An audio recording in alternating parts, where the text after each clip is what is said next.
Hand pump का पानी, हापसी का पानी, बोर का पानी, उसका स्वाद अलग है। कुएं का पानी, उसका स्वाद अलग है। सरोवर का पानी, उसका स्वाद अलग है। तालाब का पानी, उसका स्वाद अलग है। समुद्र का पानी, उसका स्वाद अलग है। कुंड का पानी, उसका स्वाद अलग है। बारिश का पानी, उसका स्वाद अलग है। सब पानी का स्वाद अलग अलग है, और जो पीने वाला है वो बता देता है कि ये पानी अपने घर का नहीं है, ये जल अपने घर का नहीं है।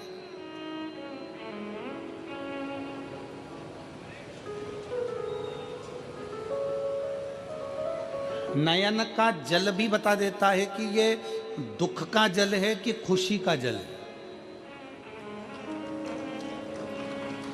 नेत्र के आंसू भी बता देते हैं कि ये खुशी के हैं कि दुख के हैं। इसलिए शायद शिव महापुराण की कथा कहती है कि हीरा के परखदार बहुत मिलेंगे। शिव महापुराण की कथा कहती है कि हीरा के परखदार बहुत मिलेंगे, हीरा को समझने वाले बहुत मिलेंगे, हीरा को पहचानने वाले बहुत मिलेंगे, हीरा के परखैया बहुत मिलेंगे। पर शिव महापुराण की कथा कहती है कि किसी की पीड़ा के समझने वाले बहुत कम मिलेंगे, बहुत कम। हीरा का परखैया मिल सकता है पर पीड़ा का परखैया नहीं मिलेगा। हीरा को समझने वाला मिल सकता है पर पीड़ा को समझने वाला नहीं मिलेगा। हीरा को जानने वाला मिल सकता है पर पीड़ा को जानने वाला नहीं मिलेगा। शिव महापुराण की कथा कहती है कि खुशी के आंसू और दुख के आंसू दोनों में अंतर होता है। खुशी के आंसू जो होते हैं वो ठंडे होते हैं, और दुख का जो आंसू होता है वो गर्म होता है, उसमें भी पीड़ा होती है, उसमें भी पीड़ा होती है।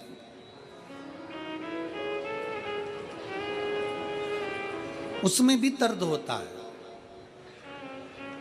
उन अश्रुओं में भी दुख होता है। और हम आप सबसे निवेदन करें, बहुत मेरठ की भूमि तो बहुत तेजवान भूमि है। मेरठ की धरा तो बहुत ऊर्जावान धरा है। हम आप सबसे निवेदन करें, आप जौहरी नहीं हो, हीरे को नहीं परख सकते। हम भी जौहरी नहीं है, हम हीरा को नहीं समझ सकते।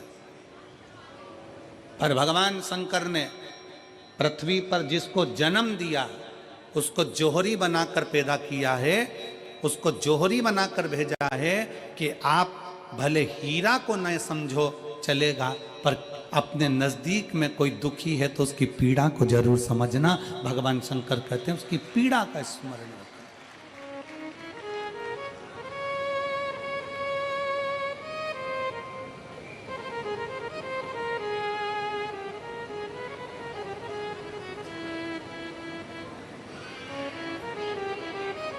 हीरा को समझो ना समझो, पर पीड़ा को जरूर समझिए।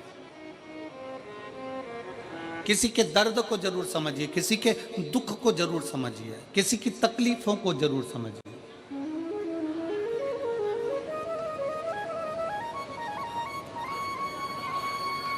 शिव पुराण कर रही है, सब जल अलग अलग है, जल का स्वाद अलग अलग है, उसका गर्म ठंडा भाग अलग अलग है। उसी तरह जब हम भगवान देवादिदेव महादेव को जल चढ़ाने के लिए जाते हैं, भगवान शंकर के मंदिर में पहुंचते हैं, शंकर भगवान को जब एक लोटा जल चढ़ाने के लिए उनके करीब में पहुंचते हैं, और जब हम दिल से उसको पुकारते हुए, भले हम कुछ ना कहें, कुछ भी ना बोलें, हम अपने मुख से एक शब्द भी ना बोलें, तो भी तब हम भगवान शंकर को श्री शिवाय नमस्तुभ्यम कहते हुए जब जल समर्पित करते हैं, तो भोले बाबा समझ जाते हैं, मेरे शंकर समझ जाते हैं कि ये क्यों मेरे दरवाजे पर जल चढ़ाने को आया है, ये क्यों पहुंचा है मेरे पास में, ये क्यों आया है, इसको क्या चाहिए, ये क्या लेने के लिए आया है, क्यों पहुंचा, किस लिए आया।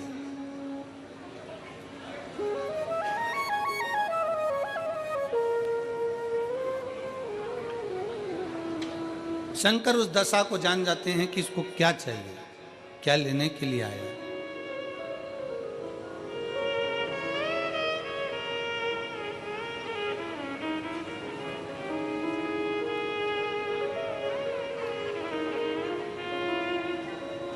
रोज शंकर के मंदिर में प्रतिदिन जाने वाले को, और एक और चीज अपने स्मरण में रहे, अगर शिव के मंदिर नहीं जा सकते तो अपने घर में जो शिवलिंग है उस पर जल चढ़ाओ।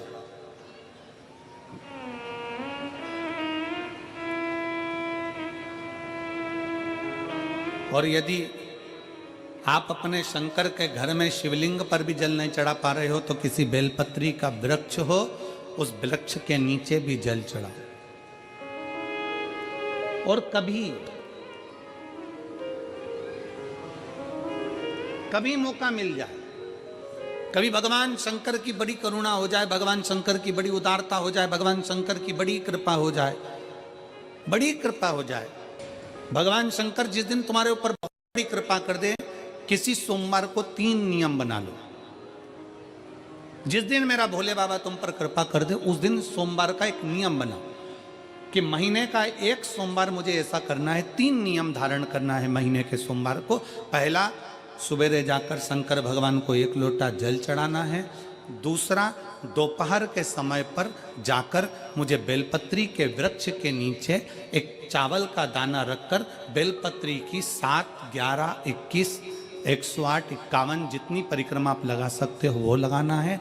और तीसरा, बेलपत्री के वृक्ष के नीचे और शंकर के मंदिर के दरवाजे पर मुझे एक घी का दीपक लगाना है। बस ये 3 नियम जिसने महीने में एक बार ले लिया, समझ लो उसको पीछे हटने की जरूरत ही नहीं, वो आगे ही बढ़ेगा। महीने के किसी एक सोमवार का ऐसा नियम बना लो कि मुझे 3 नियम धारण करना है महीने के किसी भी एक सोमवार को। हम ये नहीं कहेंगे कि तुम सोमवार 5 पढ़ रहे हैं तो 5 को करो, 4 पढ़ रहे हैं तो 4 को करो, 3 पढ़ रहे हैं तो 3 को करो। तुम तो महीने का एक सोमवार का नियम बना। और मेरी जीजियों से, मेरी बेटियों से जो विदेश में रह रही हैं, जो कहीं बाहर रह रही हैं, कहीं बड़े शहर में रह रही हैं, जो रोज मंदिर नहीं जा सकते, हर किसी महीने के एक सोमवार को भी ये नियम निर्धारण कर सकते, तो उनसे कहेंगे कि 3 महीने में एक सोमवार का नियम बना लो। 3 महीने में नहीं बना सकते तो 6 महीने में एक सोमवार का नियम बना लो। और 6 महीने में नहीं बना सकते तो 1 साल में एक सोमवार का ऐसा नियम बना लो कि मैं साल का एक सोमवार ऐसा रहूंगी कि सुबह सोमवार के दिन मंदिर में जाकर जल चढ़ाऊंगी, दोपहर में जाकर बाबा को एक अक्षत का दाना रखकर, अक्षत का मतलब है कि बाबा मेरी दिनों दिन उन्नति करना। बेलपत्री के वृक्ष के नीचे जो अक्षत रखा जाता है वो उन्नति के लिए रखा जाता है। शंकर के शिवलिंग पर जो अक्षत रखा जाता है वो रोग मुक्ति के लिए रखा जाता है। अशोक सुंदरी पर जो अक्षत रखा जाता है वो संतान प्राप्ति के लिए रखा जाता है। षडानंद कार्तिकेय की ओर जो अक्षत रखा जाता है वह हमारे बच्चों की सुख समृद्धि के लिए रखा जाता है। विनायक की ओर, गणेश जी की ओर जो अक्षत रखा जाता है वो हमारे घर में कोई मंगल कार्य आ जाए उसके लिए रखा जाता है। और जो पीठिका होती है जिसपे शिवलिंग रखा होता है, पार्वती जी का हस्तकमल, उस पर अक्षत रखा जाता है तो नारी के अखंड सौभाग्य के लिए रखा जाता है। अक्षत रखने का भी तरीका है। एक चावल का दाना कहाँ रखा जाता है, क्यों रखा जाता है, कैसे रखा। अब कई लोग कहते हैं गुरुजी ये शिव महापुराण में आप ये नियम बताते हो, तरीका बताते हो। हम तो उनसे कहेंगे डॉक्टर के पास जाओगे तो डॉक्टर भी गोली लिखकर ये नहीं कह देगा कि ये सारी गोली एक साथ खा जा। डॉक्टर भी कहेगा ये गोली सुबह खाना है, ये गोली शाम को खाना है, ये गोली दोपहर में खाना, ये गोली भूखे रहकर खाना। बोलो सही है कि गलत है। ये रात्रि को खाना खाने के बाद खा लेना, ये खाना खाने के पहले, ये नाश्ते के पहले। और सुनो ये दवाई, ये वाली पीछे वाली जो दवाई लो ना इसको दूध से लेना, ये वाली जो दवाई लो ना इसको पानी से लेना। और सुनो ये डब्बी है इसको पानी में मिलाकर फिर पीना। दवाई लेने का भी तरीका है, उसी तरह शिव महापुराण में एक एक अक्षत का भी तरीका है और एक एक बेलपत्री का भी तरीका है। अब मान लो कई लोग कहते हैं गुरुजी आप ये तरीका बताते हो शिव पुराण के माध्यम से, कई लोगों के मन में संशय जागता है, तो अगर हम एक साथ चावल चढ़ा दे तो उसका क्या तरीका है। तो हमारा निवेदन है डॉक्टर जो दवाई ले एक ही बार में निपटा जाए, एक ही बार में खा ले। दवाई एक बार में पूरी खा गए, असर नहीं करेगी, इसमें डॉक्टर का कोई दोष नहीं है, उसने तो बताया था ऐसे लेना। और तुमने मैं डॉक्टर साहब ने पूछा दवाई पूरी ली, शाम की दवाई भूल गई थी, सवेरे की दवाई भूल गई थी, ये दवाई भूल गई थी। डॉक्टर कहेगा हमने तो नियम बताया था, तुमने नहीं खाई तो असर कहाँ से करेगी। तुम असर कब करती है, जब हम पूजन के तरीके को जान जाएं, जब हम अर्चना के तरीके को जाएं। आप साल भर का एक सोमवार निकाल लो, 6 महीने का एक सोमवार निकाल लो, 3 महीने का एक सोमवार निकाल लो, महीने का एक सोमवार निकाल लो, अपने से दिल में बन जाए तो एक सोमवार ऐसा निकालो जिसके 3 नियम धारण हो। पहला, उसी सोमवार जिसको कर रहे हो उस दिन सुबह जल चढ़ाना। दूसरे, दोपहर के समय पर जाकर बेलपत्री के वृक्ष के नीचे एक चावल का दाना रखना। और परिक्रमा बेलपत्र की जितनी तुमसे बन जाए, जितनी तुम्हारे शरीर की कैपेसिटी हो, जितना तुम्हारा शरीर चलते बन जाए। हम तो ये भी नहीं कहते कि तुम भूखे रहकर भगवान का भजन करो, हम कभी नहीं कहते। हम तो यहां तक कहते हैं, हमारे पुष्टि मार्ग में यहां तक कहा गया कि वल्लभ कुल की एकादशी करो, भले बकरी जैसे चरो पर एकादशी करो। हम तो यहाँ तक कहते हैं कि बहुत समय से कल मेरी एकादशी है, एकादशी है, एकादशी है, एकादशी है, पूरे घर को हिलाकर रख दिया, एकादशी है, एकादशी, एकादशी है। बहू टेंशन में, बेटा डिप्रेशन में, पति पपीता ला ला के, सेव फल ला ला के, मूंगफली का दाना ला ला के, काजू कतली ला ला के, सेव फल ला ला के, और सारा सामान, साबूदाना और खिचड़ी और ना चिप्स ना जाने क्या क्या ला ला के, बेचारा पति एकादशी आती है वो नौमी से चिंता में पड़ जाता है।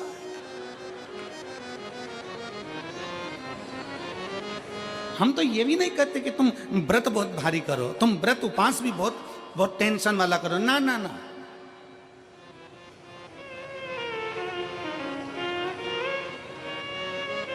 अपने को व्रत उपास भी इतना बहुत भूखे रह रहे हो, बहुत प्यासे रह रहे हो, और मालूम पड़े कि भगवान हमें मिलेगा, भगवान हमें मिलेगा।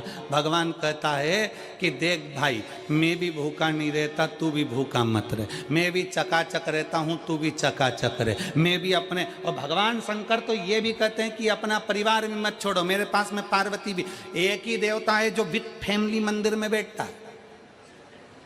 शंकर जी हैं तो पार्वती जी है, तो गणेश जी हैं, तो कार्तिकेय जी हैं, तो नंदी है, सब मंदिर के अंदर चाहिए। शंकर भगवान अपने पूरे परिवार के साथ। शंकर जी तो ये कहते हैं अकेले तुम क्यों रहते हो।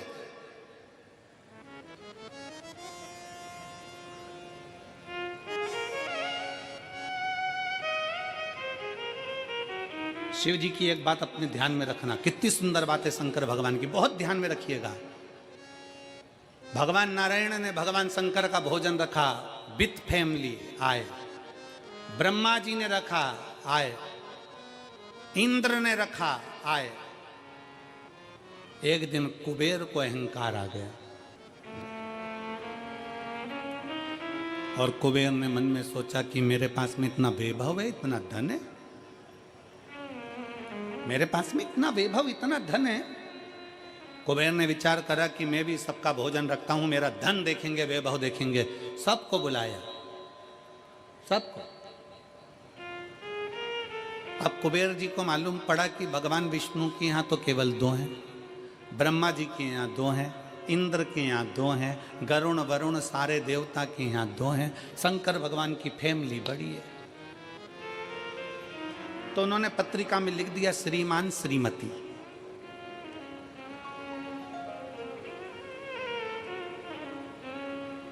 केवल 2। सबके यहां मेरा भोले बाबा गया, मेरे शंकर गए, पर कुबेर के यहां पर जब पत्रिका देने के लिए कुबेर शंकर जी के यहां गए, शंकर जी ने पत्रिका को देखा तो उसमें लिखा था कि शंकर पार्वती पधारे, श्रीमान श्रीमती।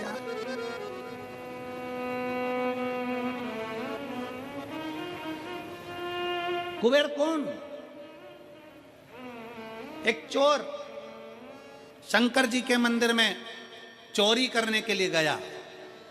अंधेरा बहुत था, शरीर का कपड़ा उतार कर त्रिशूल में लपेट कर आग लगाकर उजाला कर देख रहा था। शिवरात्रि का दिन था, शंकर जी खुश हो गए और शिव जी ने वर दे दिया, तूने आज शिवरात्रि के दिन मेरे मंदिर में प्रकाश करा है, मैं तुझे कुबेर का राज्य देता हूं। कुबेर नीचे बैठेगा और तू कुबेर के सिंहासन पर बैठेगा। कुबेर की कुर्सी एक चोर को दे दी। अब चोर कुबेर बनकर बैठा है और उस चोर के मन में या अब जिसने तुझे कुबेर बनाया था तू उसको भी फैमिली बुला लेता, पर उसको भी नहीं बुलाया।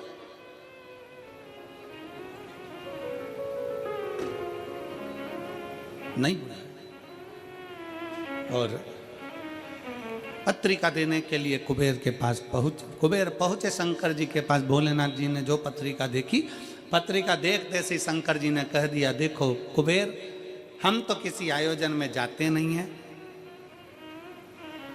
2 जनी का भोजन है, हमारे घर में 2 बेटे हैं।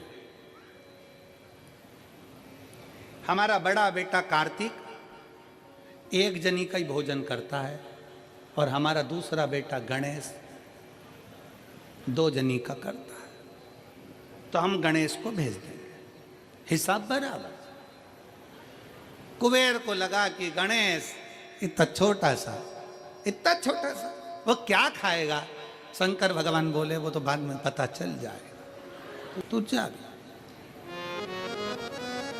अब कुबेर ने निमंत्रण रखा, 33 कोटि देवताओं के लिए भोजन तैयार करवाया, मंगवाया, भोजन बनवाया।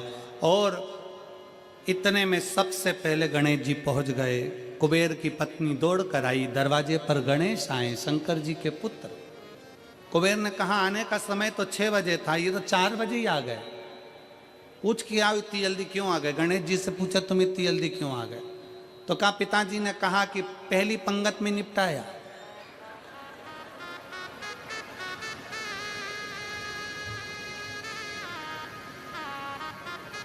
या तो पहली पंगत या आखिरी पंगत, इन दोनों को फायदा रहता है और इन दोनों को नुकसान भी रहता है।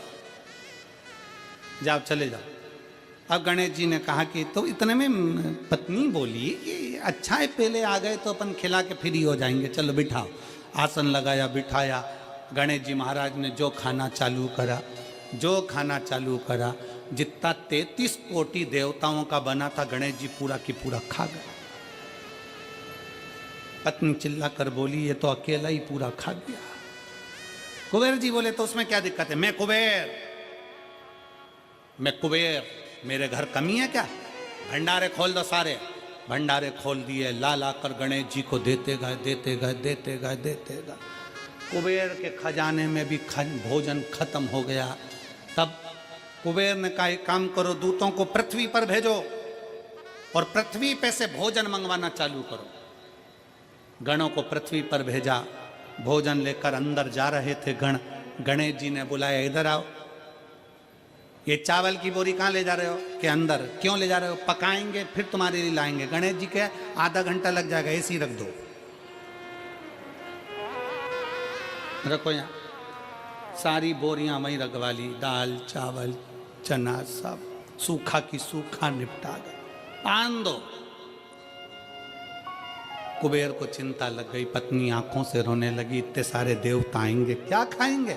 कुछ भी नहीं बचा, नीचे भी नहीं बचा। देव ऋषि नारद आ गए, कुबेर से पूछा क्या बात है कुबेर? कुबेर कहने लगे कि मैंने भोजन सबका बनाया था, गणेश अकेले खा गए, उठ भी नहीं रहे, हमने 4 बार पानी पहुंचा दिया। हमने कहा पानी पी लो, तो गणेश जी कह रहे थे आधा भोजन होगा तब पीऊंगा। मतलब अभी आधा भी नहीं हुआ है। नहीं। नारद जी ने कहा शंकर जी के पास जाओ। भोलेनाथ जी के पास कुबेर पहुंचे। प्रभु गलती हो गई मुझसे, मैंने 2 जनी का लिखा था। औलाद को संभालने के लिए बाप का आना जरूरी है, मुझे नहीं। औलाद को संभालने के लिए बाप का आना जरूरी है और बाप को संभालने के लिए उसकी पत्नी का आना जरूरी है। मुझे समझ में, मैं भूल गया। शंकर भगवान ने दुर्वा तोड़ी और दुर्वा तोड़ कर कुबेर को दे दी और कुबेर से कहा ये दुर्वा ले जा गणेश जी को दे देना। एक दुर्वा शंकर भगवान ने दी थी। कुबेर चलते चलते मन में विचार करे इतना खाया है, एक दुर्वा से क्या होगा। ये जितने रास्ते में चलते जा रहे थे, जितनी दुर्वा मिलती जा रही थी, सब तोड़ तोड़ के रखते जा रहे सब।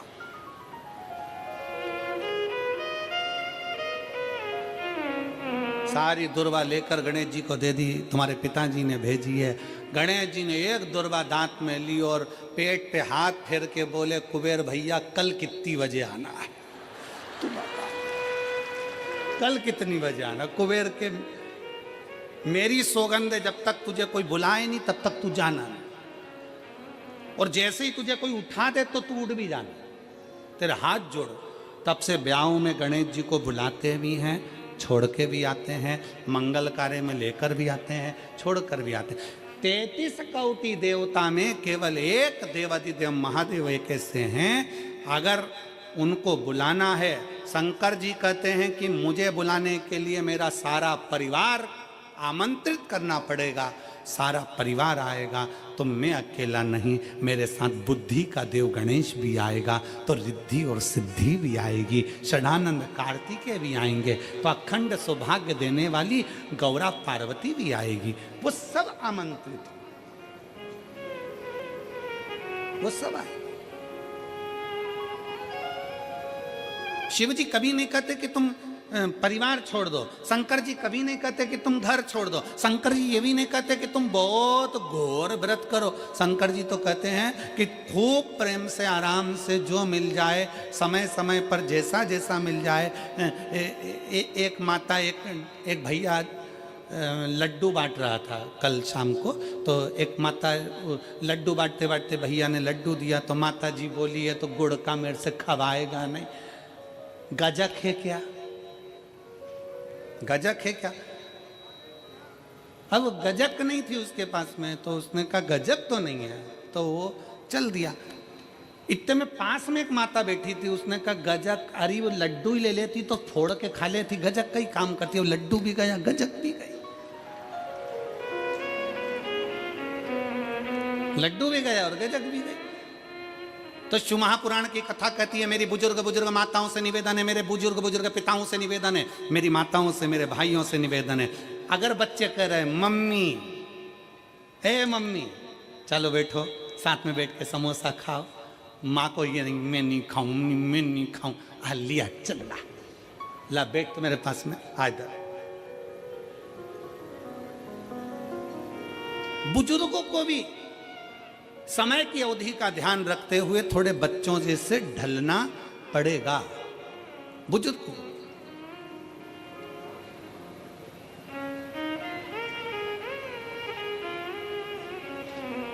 थोड़ा बच्चों जैसा ढलने का प्रयास करना।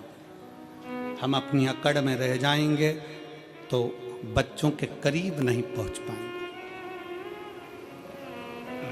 बच्चों के नजदीक नहीं पहुंच पाएंगे। शिव कथा कह रही है, भगवान शंकर का चरित्र कह रहा है। शंकर भगवान तुम्हारे हाथ का लोटा देखकर, तुम्हारा हाथ देखकर, तुम्हारा स्वरूप देखकर, तुम्हारा पानी देखकर पहचान जाते हैं कि इसको जरूरत क्या है, किस चीज की जरूरत। शिव जान जाते हैं, शंकर पहचान जाते हैं। बस आप उसके दरवाजे तक जाएंगे, उसको भजेंगे, उसका स्मरण करेंगे और शिव जान जाएंगे।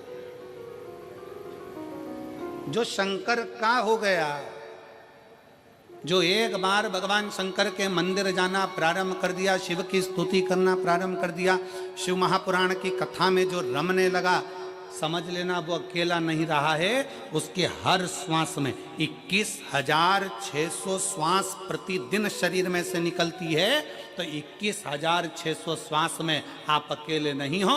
21,600 श्वास में मेरा महादेव तुम्हारे हृदय में धड़क रहा है।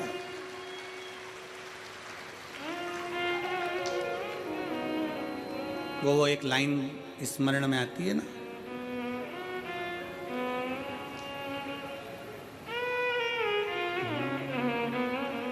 मजा आ रहा जीने में, महादेव धड़क रहा सीने में। मजा आ रहा जीने में,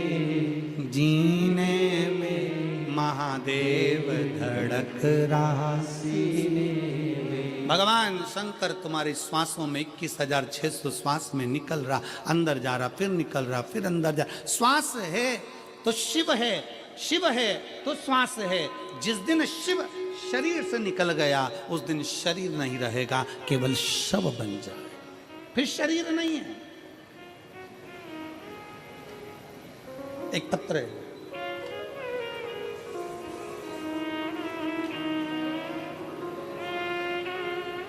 मैं जसबीर कौर, पत्नी बलजीत राम, गांव जैनपुर, तहसील शाहाबाद, मारकंडा जिला कुरुक्षेत्र, हरियाणा की निवासी हूँ। कहीं बैठी हो तो हाथ हिला सकती हैं, अगर कहीं बैठी हो तो हाथ हिला सकती हैं। मैं जसबीर कौर, पत्नी बलजीत राम, गांव जैनपुर, तहसील शाहाबाद, मारकंडा जिला कुरुक्षेत्र, हरियाणा की निवासी हूँ। आप ही हैं? बच्चा आया है साथ में, ले आओ इसको, ले आओ, आ जाइए। मेरा मोबाइल नंबर ये है। मैं भोलेनाथ की महिमा का क्या वर्णन करूँ गुरुदेव। 2008 में मेरी शादी हुई, 2008 में शादी हुई। 2010 में मेरा पहला बच्चा हुआ, जो बड़े ऑपरेशन से हुआ, लेकिन 4 महीने के बाद वो मर गया। पहला बच्चा मेरा 2010 में जन्म लेकर मर गया। दूसरा बच्चा मेरा 2012 में हुआ, वो भी बड़े ऑपरेशन से हुआ और डिलीवरी के 1 घंटे बाद वो भी मर गया। तीसरा बच्चा मेरा 2015 में जन्मा और 2015 में ऑपरेशन होने के बाद वो बच्चा मर गया।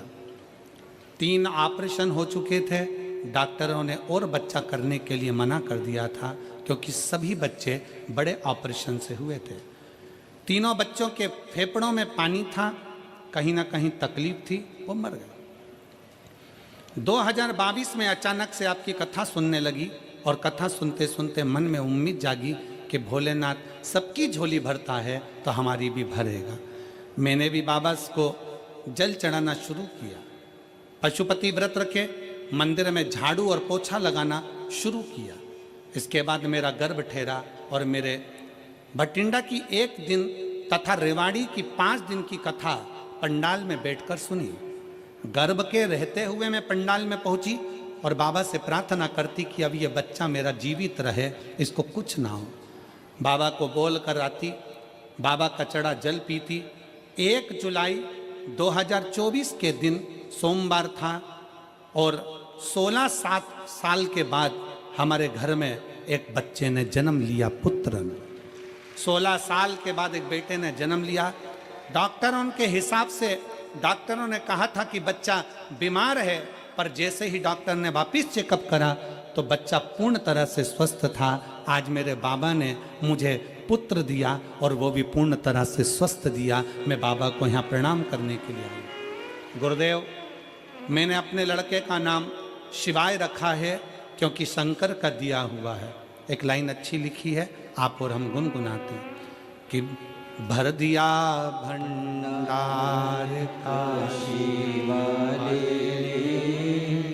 कर दिया माला काशी वाले ने, जो जैसी भावना लाया वो वैसा ही फल पाया, जो जैसी भावना लाया वो वैसा ही फल पाया, लौटाया वो मन ही मन हर्षाया, कर दिया माला माल काशी वाले ने, लुटा दिया भंडार काशी वाले 16 साल के बाद बाबा ने मेरी गोदी में संतान दी।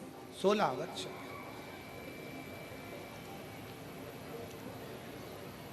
पंडाल में बैठकर बस यही मांगा था कि तू अब देना तो स्वस्थ देना, तेरी कृपा, तेरी दया, तेरी करुणा, तेरी उदारता कुछ कम ना हो। फिर निवेदन है मेरी मेरठ की जीजियों, मेरे मेरठ के जीजाओं, मेरी बेटियों, बेटाओं, माताओं, मेरे भाई बहन, ये कथा आज तो तीसरा दिन है, 4 दिन की और बची है।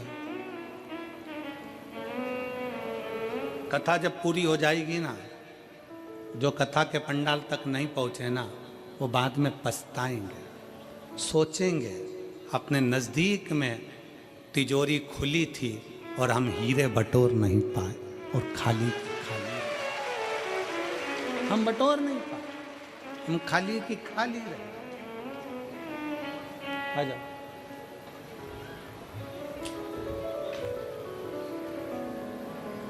जो जैसी भावना लाया वो वैसा ही फल पाया, नहीं खाली उसे लौटाया, वो मन ही मन हर्षाया, और कर दिया माला माल काशी वाले ने, लुटा दिया भंडार काशी वाले ने, कर दिया माला माल काशी वाले ने, लुटा दिया भंडार काशी वाले ने। आप जिस भाव से, जिस विश्वास के साथ, जिस भरोसे के साथ, जिस दृढ़ता के साथ, जिस श्रद्धा के साथ शिव कथा को सुनते हो, पंडाल में बैठकर कथा का रस तत्व ग्रहण करते हो, बाबा क्या देता है, कैसे देता है, ये उसके ऊपर निर्भर करता है। एक कई लोग ऐसे मिलेंगे संसार में जो आपसे कहेंगे कि क्या करना शंकर के मंदिर जाकर, क्या करूं।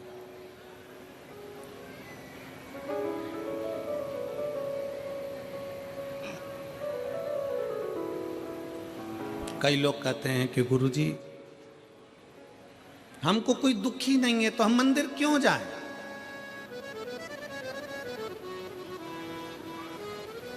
मंदिर क्यों जाया जाए? क्या करेंगे मंदिर जाकर?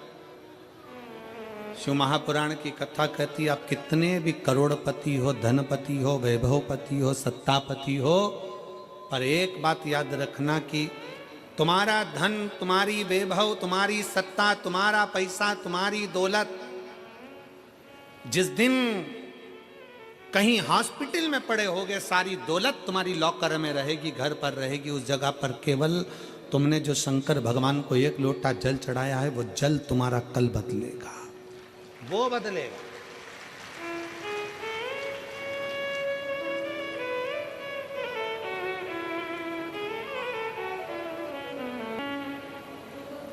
कई लोग कहते हैं, हम हमारे परिवार वालों को समझाते रहते हैं कि शंकर जी के मंदिर जाया करो। जेठानी से कहते हैं जल चढ़ाने जाया करो, सास से कहते हैं जल चढ़ाओ, सास कहती है बहू से जल चढ़ाओ, पति से कहती है जल चढ़ाओ।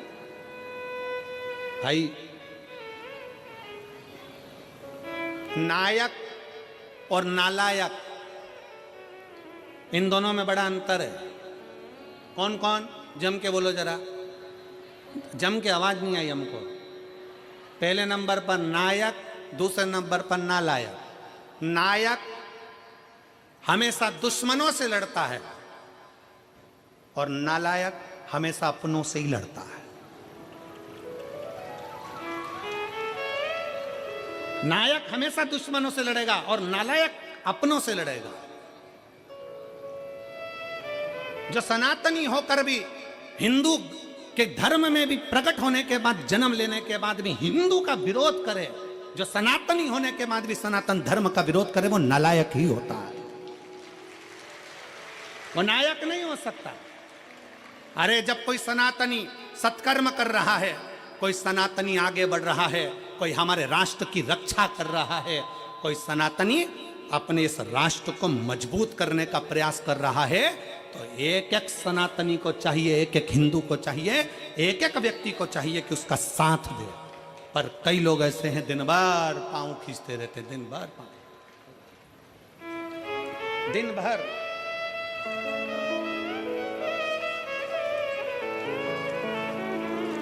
हमारे बीच में संत शिरोमणि पधारे, एक बार जोरदार ताली बजाकर।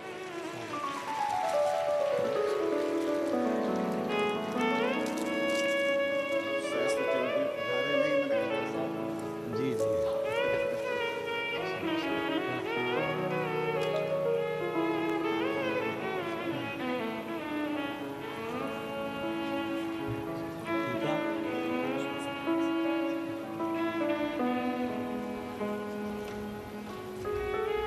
जब कोई अपने सनातन धर्म के लिए अग्रणता में आगे बढ़े, और रोज प्रतिदिन हम और आप देखते रहते हैं, दिन प्रतिदिन रोज देखते हैं कि अपने ही अपने को पांव खींचने में लगे। हमारा सनातन धर्म में मजबूत करना है, और जितना मजबूत कर सकते हैं उतना करिए।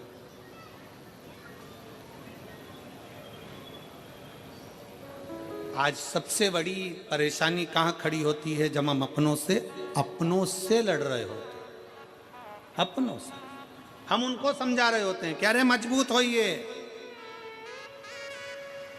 पर जरा सा लोभ, जरा सा धन का लोभ, जरा सी सत्ता का लोभ, जरा सा वैभव का लोभ, जरा सा वोट का लोभ हमें हमारे सनातन धर्म से दूर कर देता है, और दूसरे धर्म अच्छे लगते हैं और सनातन धर्म बेकार लगने लगता है। जरा सा लोभ व्यक्ति को अपना धर्म बुरा लगने लगता है और दूसरे धर्म श्रेष्ठ लगते हैं। शिव तत्व कह रहा है, भगवान शंकर की कथा कर रही है, अपने भीतर के भाव को प्रकट करिए, शंकर के मंदिर जाना प्रारंभ करिए, शिव की स्तुति करना प्रारंभ करिए, शंकर को एक लोटा जल चढ़ाना प्रारंभ करिए। और जिस दिन आप शिव की स्तुति में लगोगे, शंकर का भजन करने में लगोगे, शंकर का नाम उच्चारण करने में लगोगे, तुम अकेले नहीं, 21,600 श्वास जो तुम्हारे शरीर से निकल रही है, इस 21,600 श्वास में भगवान शंकर तुम्हारे हर श्वास में, मेरा शिव तुम्हारे साथ में होगा, प्रत्येक श्वास में।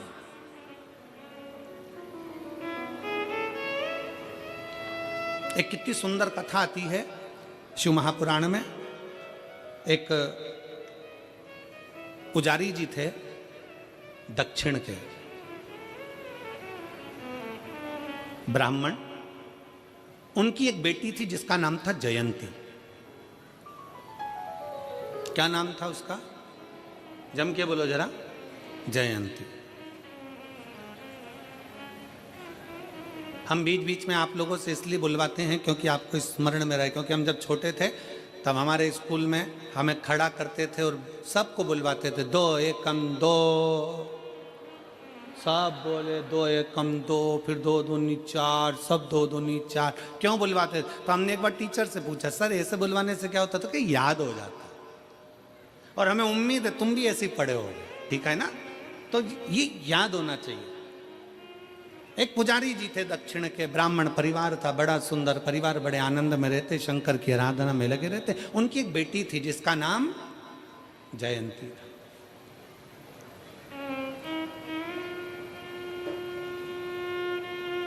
पिताजी मंदिर में सेवा करते,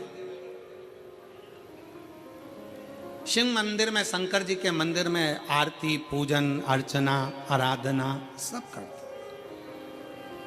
सब करते।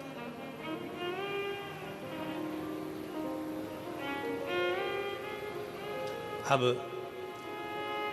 बेटी जयंती छोटी अपने पिता को देखती और पिता का थोड़ा सहयोग करती, थोड़ा सहयोग।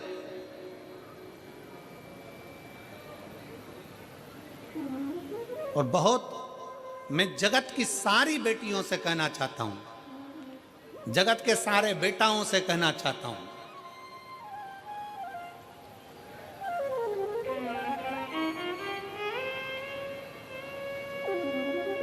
कि मां जैसा प्यार और पिता जैसा सम्मान लाड़ दुनिया में कोई नहीं दे सकता जो माँ और बाप दे सकता। जो माता और पिता दे सकते हैं वो दुनिया में कोई नहीं दे सकता। अपने बच्चों के प्रति कितना स्नेह होना चाहिए, अपने बच्चों के प्रति कितनी प्रबलता होना चाहिए, ये शंकर भगवान से सीखना चाहिए। कि शंकर भगवान की परिक्रमा गणेश जी महाराज ने लगा ली थी और गणेश जी को वर मिल गया था प्रथम पूजन का, प्रथम गिनती का। गणेश जी प्रथम पूजन में आने लगे तो पार्वती मैया की आंखों में जल भर गया था। आपने एक बेटे को इतना सम्मान दे दिया। मेरा दूसरा बेटा कार्तिक है, वो तो मोर पर बैठकर पूरी पृथ्वी की परिक्रमा करने गया है। गणेश जी ने बुद्धि से तुम्हारी परिक्रमा करी, वो शरीर से लगाने गया है और तुमने पूरा की पूरा वर, तुमने पूरा की पूरा आशीर्वाद गणेश जी को दे दिया प्रथम गिनती में आने का। षडानंद कार्तिकेय को कुछ नहीं दिया। ये तो गलत बात है प्रभु। तुम्हारी परिक्रमा लगाई गणेश जी ने और तुमने सब कुछ दे दिया। शंकर भगवान की आंख में भी जल भर गया। पार्वती मांग, आज तू जो बोलेगी ना मैं वो दे दूंगा। पार्वती जी कहती हैं अब क्या मांगूं आपसे, बस इतना कृपा कर दो, आज के बाद आपकी कभी परिक्रमा ना हो, बस इतना वर दे दीजिए। आज के बाद आपकी कभी परिक्रमा ना हो। शंकर जी ने पूछा मेरी परिक्रमा नहीं हो, सारे देवताओं की परिक्रमा होगी और मेरी ना हो। पार्वती जी कहती हैं आपकी परिक्रमा होती है, कोई अगर भूल से भी आपकी परिक्रमा लगा लेता है तो आप उसके जो मांगे वो दे देते हो, इसलिए आपसे निवेदन है कि आपकी कभी परिक्रमा ना हो। शंकर जी ने वर दे दिया, मेरी परिक्रमा पूरी नहीं होगी, आधी होगी, आधी परिक्रमा होकर वापिस जाए। फिर शंकर भगवान बोले पार्वती फिर सुन ले, तूने मेरी परिक्रमा रोकी है पर तेरी परिक्रमा तो नहीं रुकी। पार्वती जी कहती है नहीं प्रभु। शंकर भगवान ने कहा पार्वती मैं तेरे हृदय में निवास करता हूं, मैं तेरे दिल में निवास करता हूं, मेरे चित्त में निवास करता हूं, मैं तेरे दिल में रहता हूं, मैं तेरे हृदय में रहता हूं। और यही तो भारत भूमि की पहचान है।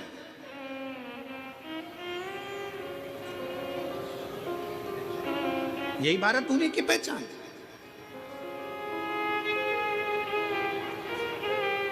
काशी में कथा चल रही थी और काशी में कथा चलते चलते वहाँ जहाँ हम ठहरे हुए थे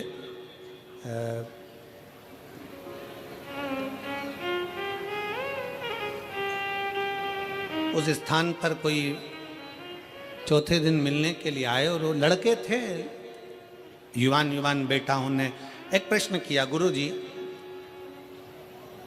क्या भगवान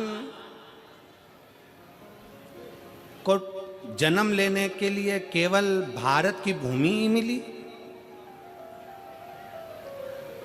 राम जी जन्मे तो भारत की भूमि पर, कृष्ण जन्मे तो भारत की भूमि पर, दत्त प्रगटे तो भारत की भूमि पर, परशुराम भगवान प्रगटे तो भारत की भूमि पर।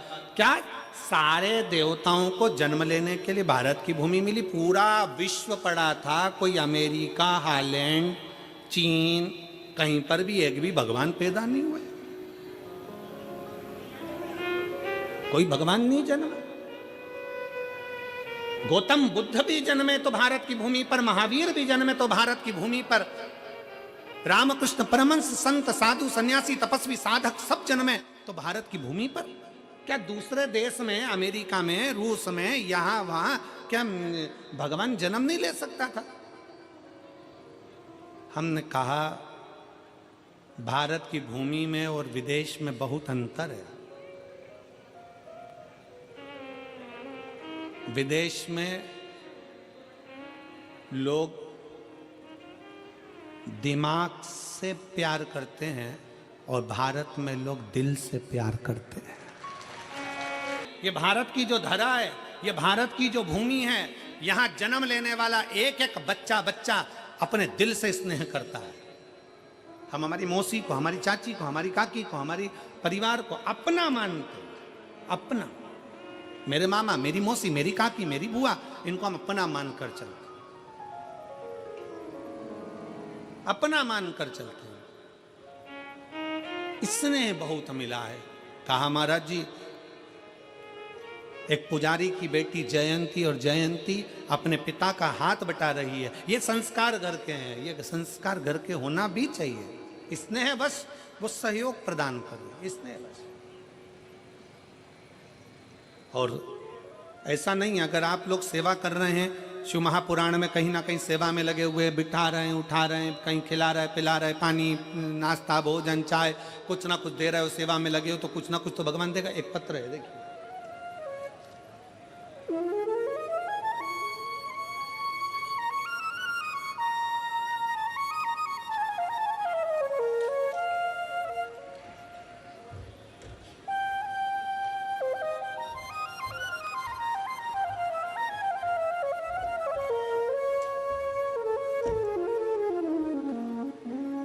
मैं पूनम बंसल, मेरे पति का नाम आशीष बंसल, बेटा कृष्णा बंसल, राधे बंसल। कहीं बैठे हैं? अच्छा, यजमान परिवार है का? हाथ उठा हुआ था। श्री शिवाय नमस्तुभ्यं।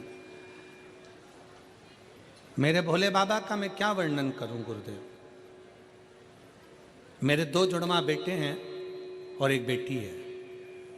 मेरे दोनों बेटे 6 साल पहले करवा चौथ पर जल गए थे। मेरा एक बेटा कम और दूसरा बेटा तो बहुत ज़्यादा जल गया था। पैर में मोटे मोटे छाले हो गए, पानी भर गया।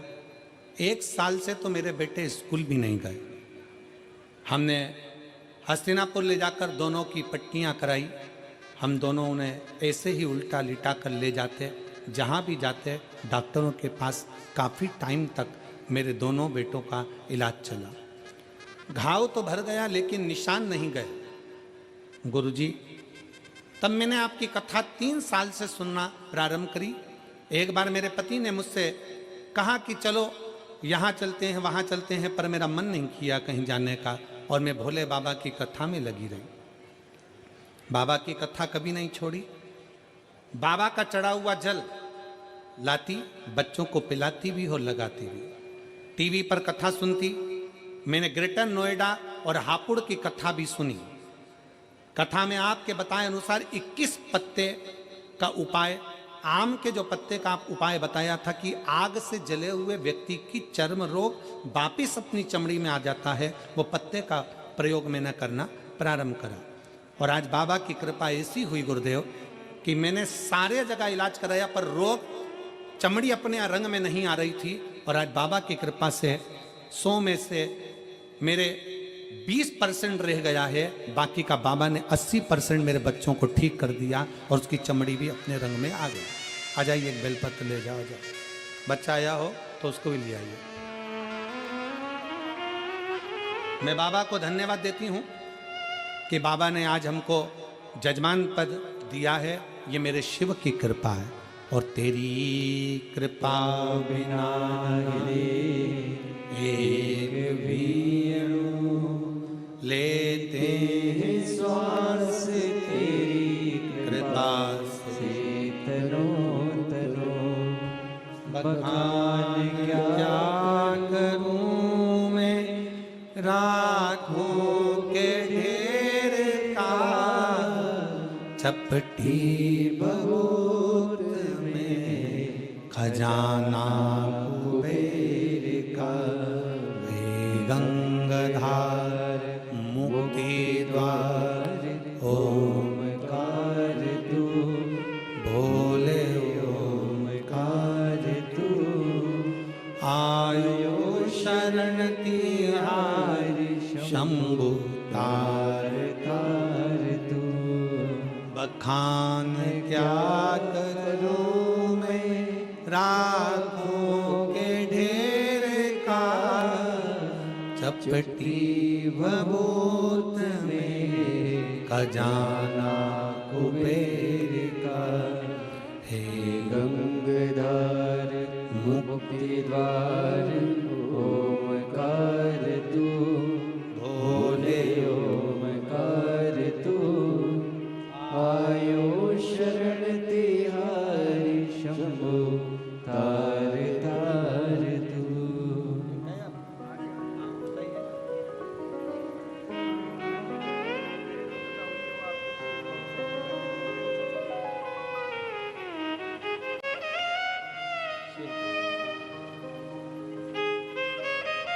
एक शिव की भक्ति, एक शिव की उदारता, क्या ना दे। एक पत्र और है, बड़ा सुंदर है, देखिए। मेरा नाम सरला देवी है, मेरा फोन नंबर ये है। मैं गाजियाबाद की निवासी हूँ, कहीं बैठी हो तो हाथ हिला सकती हैं। मैं गाजियाबाद की निवासी हूँ, मेरा नाम सरला देवी है, मेरा फ़ोन नंबर ये है। मैं शिव महापुराण की कथा सन 2022 से सुन रही हूँ, नोएडा सेक्टर 11 में, और दूसरी कथा हमने 2022 अगस्त में मैनपुरी में 7 दिन की कथा पंडाल में रहकर सुनी। तीसरी कथा हमने मथुरा कोसी में सुनी। गुरुजी, मैं गरीब घर से हूँ, मेरे पास घर नहीं था।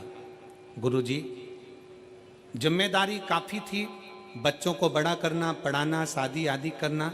गुरुजी, इसी बीच में मेरे पति की काफ़ी तबीयत खराब हो गई, तो मेरे पति को भी कई बीमारियों ने घेर लिया। इस वक्त उनको शुगर बीपी के पेशेंट हैं, 2 ऑपरेशन उनके हो गए हैं। गुरुजी, मुझे 20 से 21 साल हो गए थे किराए के मकान में रहते रहते। लोग मुझे ताना मारते, बुरा भला शब्द कहते, मेरी आंखों में आंसू भर जाते।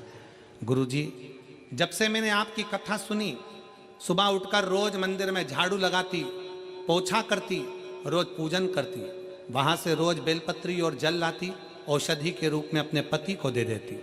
गुरुदेव, 29/11/2024 अक्टूबर को मेरे शंभू ने, गौरी शंकर ने मेरे ऊपर कृपा कर दी। जो मैंने पंडाल में बैठकर मांगा था, जो मैंने पंडाल में बैठकर मांगा था कि 21 साल से किराए के मकान में रह रही हूं, आज मेरे भोले बाबा ने मुझे खुद के मकान में ले जाकर बिठा दिया है। मेरे पास 1 रुपया भी नहीं था, पता नहीं मेरे शंभू ने, मेरे महादेव ने क्या करा। गुरुजी, आज मेरे पति भी आपके आशीर्वाद से ठीक, बाबा की कृपा से ठीक हैं। मैं बाबा को यहाँ प्रणाम करने आई हूँ, खुद का मकान दिला दिया और स्वास्थ्य भी अच्छा रखा। मैं बाबा को यहाँ प्रणाम करती हूँ। शिव तत्व की प्राप्ति, कहीं बैठी हैं?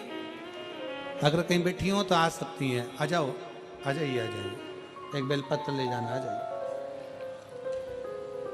शिव तत्व की प्राप्ति, भगवान शंकर की शिव महापुराण की कथा आप बैठकर सुन रहे हो, जहां तुम्हें जगह मिल रही है वहां बैठे हो, कथा का रसतत्व ग्रहण कर रहे हो, अपने दिल से कथा को श्रवण कर रहे हो, दिल से बाबा से प्रार्थना कर रहे हो, तो बाबा देने में कोई कमी नहीं रख सकते। और महाराज, शिव शिव है, शंकर शंकर, ओघड़दानी ओघड़दानी।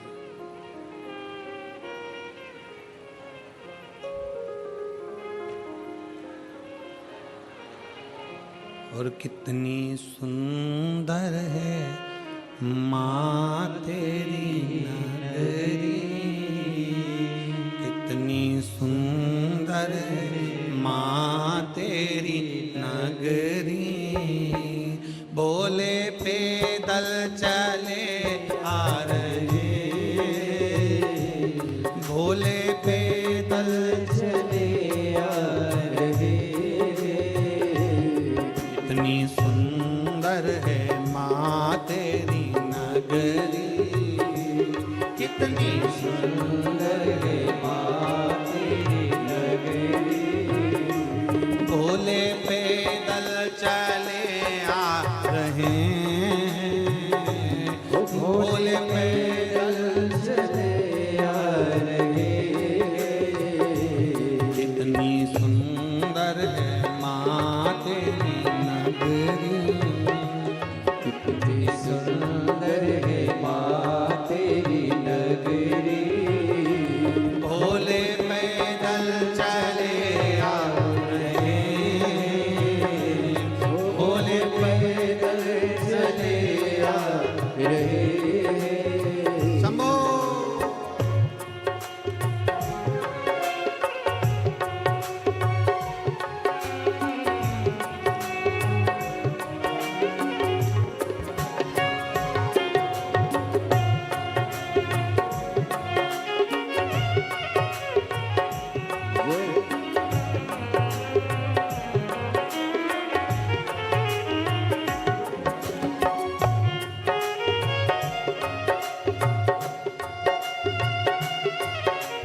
शिवो घरदानी त्रिकालदर्शी कैलाशी विनाशी। वो गढ़दानी भगवान शंकर की कथा कर रही है। एक पुजारी ब्राह्मण की बेटी जयंती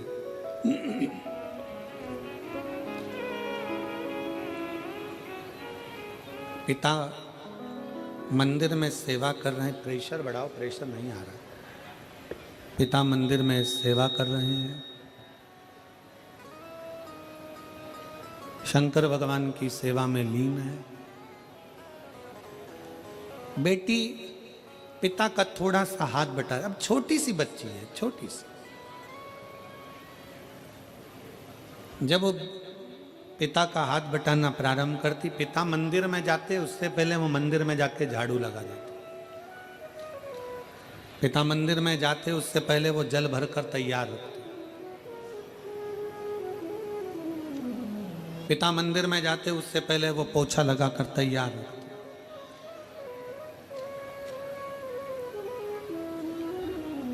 और कल कथा में कहा था, बाबा के दरवाजे की नौकरी साधारण नहीं है। शंकर के मंदिर में झाड़ू पोछा लगाना साधारण नहीं है। और शिव महापुराण में किसी शिव भक्त का मुंह झूठा कराना साधारण बात नहीं है। ये साधारण नहीं है।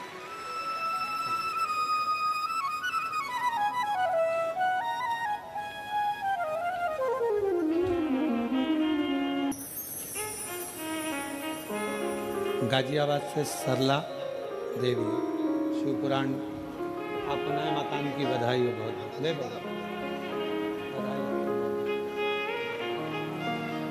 3 कथा पंडाल में बैठकर कथा सुनी। दीदी कह रही हम बहुत परेशान थे, 21 साल से किराए के मकान में थे और बाबा की कृपा से आज खुद के मकान में विराजमान है। ये शिव कृपा। देवता देते हैं पल्ला झाड़ कर और महादेव देता है छप्पर फाड़ कर। थोड़ा समय लग सकता है पर देने में बाबा कमी नहीं रखता। शिव मंदिर में लगाई झाड़ू, शंकर के मंदिर में करी गई सेवा और शंकर के शिव महापुराण में आए हुए भक्तों की सेवा का फल खाली नहीं जाता।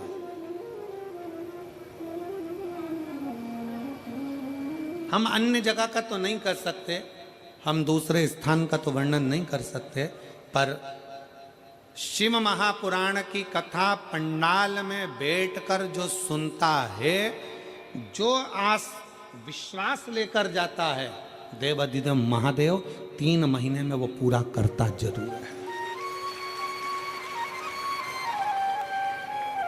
एक पत्र में एक फोटो लगाया, आप उस फोटो को देखिए।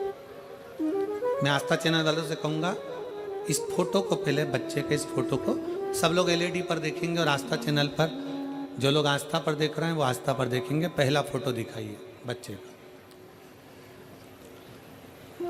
ये फोटो को आप लोग देखिए, ये बच्चे का जो फोटो है, इस फोटो को दिखाइए। थोड़ा क्लोज कर कर उस फोटो को देखिएगा। एलईडी पर दिख रहा है, आस्था चैनल पर दिख रहा है। अब इस पत्र का स्मरण करिए। पत्र को आप लोग भी पढ़ेंगे और हम भी पढ़ेंगे साथ में। पत्र जरूर पढ़ना चाहिए क्योंकि हम भी नए, पत्र भेजने वाला आपके क्षेत्र का है, हम भी नहीं पहचानते। पत्र के माध्यम से अपन जानने का प्रयास करें। मेरा नाम पूनम शर्मा है, पति का नाम अनुज शर्मा है। मेरा बेटा दक्षिश शर्मा, जिसकी उम्र 4 वर्ष है। कहीं बैठे हैं? बैठे? बच्चा आया है साथ में, गोदी में लो उसको।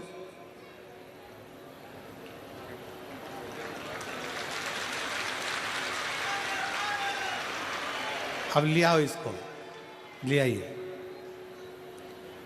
पंडाल में बैठकर कथा सुनने का क्या फल होता है, एक लोटे जल का बेलपत्री खाने का क्या फल होता है, मैं आपको बताना चाहती हूँ। जून 2024 में मेरे बेटे के शरीर पर अचानक से सूजन आ गई।